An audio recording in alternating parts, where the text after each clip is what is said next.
तुझी थोर देव तू सदा बर जगण्याचं मोल दे ग चरणी साकड बळ दे ग जिव्हाळ्यात हेच मागड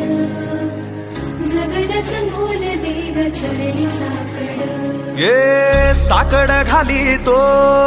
गाभाऱ्यात माथा आभाळावरून राहू दे र किरपा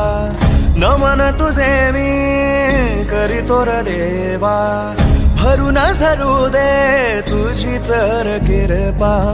हिमतीच बीज दे पुरी तुझ्या दारची उभराऊ वादळी ना भीती कुणाची साथीला तू राहू मी वाट चालतो खडतर वागडी असो बाजूरची